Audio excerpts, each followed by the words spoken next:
Bakonzi à Canal Télévision, mes chaînes YouTube, à la Palais du Peuple, de l'information pour nous, toujours le service national.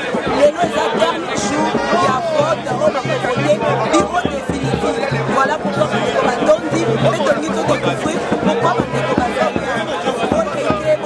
pour partager, attends mon est en maladie,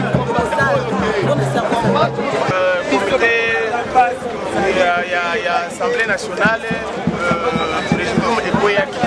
La minute où on a élire Nani Babosi Asika, l'Assemblée nationale. Et on a parlé du peuple. Va représenter la biso pour élire comité pour conduire Nani pour diriger l'Assemblée nationale. Nous sommes soutenir 520 gigas Kabunda, le président Aïe de l'IDPS. Je sais que non, il les a déjà appris, il n'y a personne qui pourra encore le faire noyer.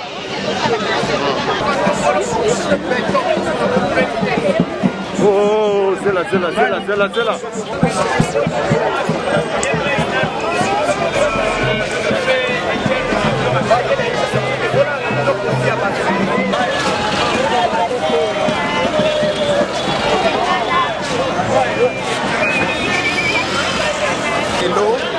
Basala, bureau définitif, il y a président de l'Assemblée nationale. Après avoir offert ça, Maman Mabou, de Yango Yeli Biso Awa, Biso ba ressortissant Kwangolais. En tant que Mbokango pe Sika Tozali et Zali Kwango. Sauf que les origines et les débuts de Kwango, vous allez voir que même Kinshasa et Zali Kakanamambele à Kwango. Parmi eux, par contre, le président de l'Assemblée, Obabengi Mboso Korea Kwanga, Azali ressortissant du Kwango. Sans discrimination, parce que partout, l'origine parentale, ça existe. Jésus de Nazareth, roi des Juifs. Mais à ceux qui l'ont réussi, il a donné la puissance de devenir fils de Dieu. Bisopé, Nabomo Iwana, Yakobo Tama, en tant que camarade biologique et fils biologique du Kwango, Yamboso Korea Kwanga, Toyokani na makasi nyonso toza ebele, toyeko soutenir ye, pe poto remercier le président de la République Félix Tshisekedi, oya pesi yenguya, pour que Azala candidat unique, voyez ce qui est rare, coûte cher. Les lois Azali candidat unique, accompagné par acclamation. Les bisous par ressortissants de Kwango, ya Kungimbuta, association pour les intérêts de Kwango, Obabengi Adik, association Kungimbuta Kiyaka, Ndetoye, na Kombo ya Bana Kwango. Kwango est dans 5 territoires. Sans de savoir, Popo Kabaka, Kenge, Kasongolunda, Kaemba, Nyoso wana na feshi yango esangisi Kwango ndeto yeko soutenir Mboso Odia Pwanga en sa qualité ya président mwana Kwango ndeto yeko soutenir limiko le depuis bande de plus puissance de jitu kolelo neno toujours posa ya ndengu wana te le président de la République Tshisekedi wa Mumba posto wana apesi ye bunguya bisi poto sepere pona yango tokotika yete tokotika président te tokotika ye président ya assemblée te ibongi ensemble tout ça na bango elongo ba changer mboka bino moko bomiyo keli ndenge bana ya Kwango basangani pona tina na ko soutenir candidature ya Mboso azali mwana ya Kwango toujours na recherche d'information. Aujourd'hui 3 février 2021 nous sommes devant les palais du peuple pour soutenir, comme vous le voyez ici bien sûr la banderole, le ticket gagnant au bureau définitif de l'Assemblée nationale. Ce ticket gagnant qui incarne la vision du chef de l'État.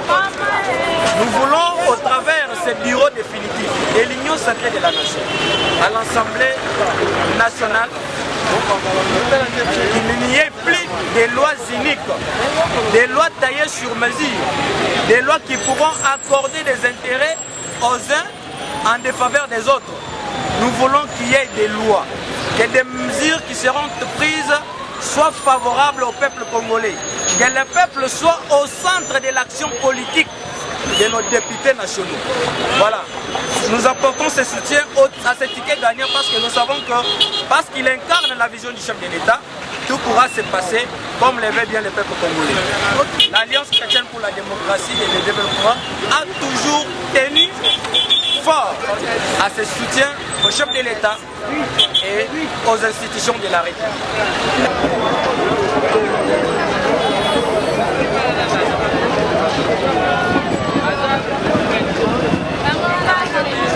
lelo ezali ya bureau définitif. Alors toni toyeba eloko nini oyo bino kozozela? Bon, je pense ce qui vote ezosalema oyebi déjà ezali na cadre ya dynamique ya union sacrée. Oyebi que likambo union sacrée eza likambo peuple alingaki yango biso tolobaki iyo na dynamique ya union sacrée po eyaki kolongola coalition ya FCC cash oyo ememi mboka oyo na blocage. Alors ndenge mokonzi ya mboka aloba likambo ya dynamique ya union sacrée biso nyonso tosepeli na likambo wana.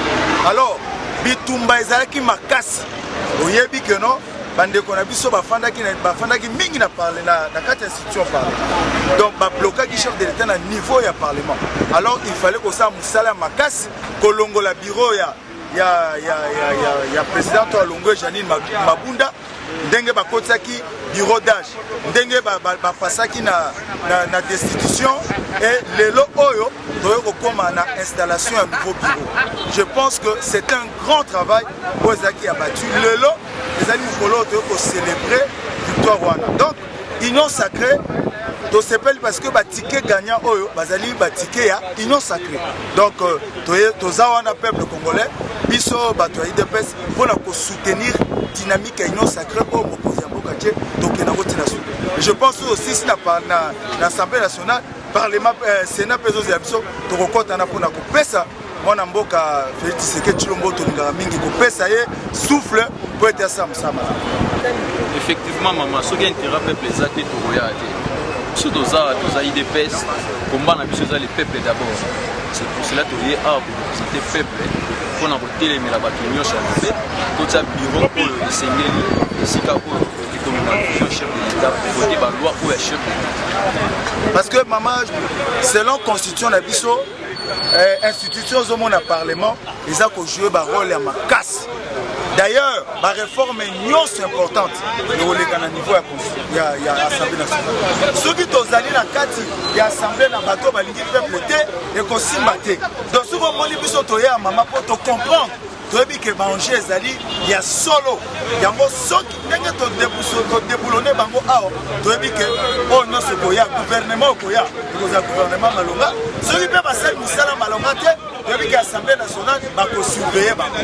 Donc to yebi makambo zoleka yango moni to yepo na ko soutenir sacrée autour de la nation. C'est ça le vrai terme. L'union sacrée autour de la nation congolaise. C'est ce que Mokosamboka a voulu faire pour le bien-être de nos Congolais. Madame journaliste, Omoni Wapi, présidente de l'Assemblée nationale, a tombé l'IPA devant les députés. A évité que l'IPA est allé qui descend, les lois est comme 300. Mais loi nini yo au votant na bureau na yo pour l'IPA wana ekita. Baya ki po batia moto po ba bloquer moto. Maintenant, il faut l'homme qu'il faut à la place qu'il faut. Je vous remercie. Bonjour nos fidèles téléspectateurs, il y a Canal King Télévision, et chaîne YouTube. Awa tozana kati ya question d'actualité. Toujours à la recherche et à l'information pour Nabino, Tokiti qui sont pour parler du peuple. Bisika vote et zo salama. Bien sûr, les autres comme Mongo un peu cassé. Empêcher biso te topesa bana mboka basango ya mboka lelo vote eza na kati ya palais du peuple bazo voter bureau définitif. Alors toye awa pona kozwela bino ba point de vue différent ya bandeko oyo batondi libanda ya palais du peuple pe bayebisa biso eloko nini o bango bazozela na kati ya bureau définitif oyo tolanda.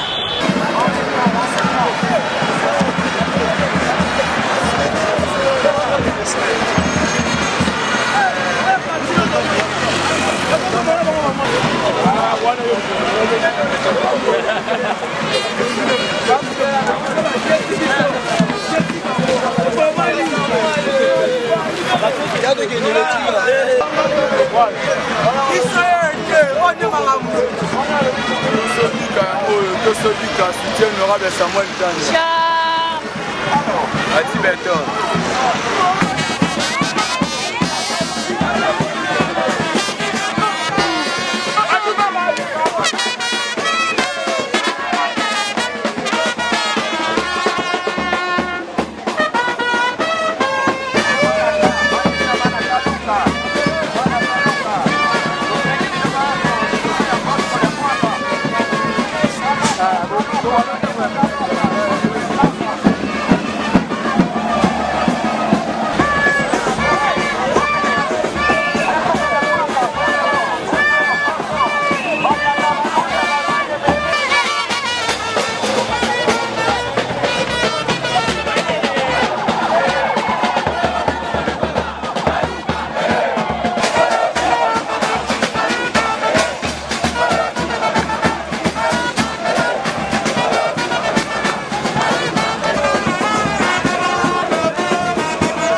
diriger Sikoyo pour l'instant ce que nous appelons Union Sacrée.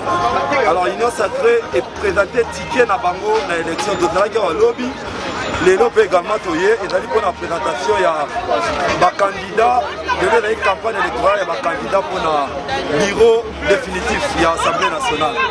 Donc toyé qu'on a côté on a député na vision les élus il y a qu'on voté utile et la question qu'on voté la place de la présidence de Mbosso et la première vice-présidente de l'Assemblée nationale, Jean-Marc Kaboun, et puis suite des alliés pour la rapporteur, orchestre, nous sommes dans la Kati, de Séni Nabaeli. La jeunesse est mobilisée, c'est maintenant qu'il faut donner la chance à l'Union Sacrée afin que le chef de l'État a matérialisé vision aux Ezali circoncis le peuple d'abord. Là, je répète, c'est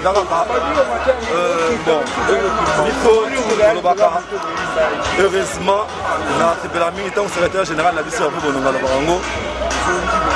aujourd'hui et demain, c'est nous. Donc, nous pensons à un renouvellement de la classe politique. Nous pensons que des choses doivent changer.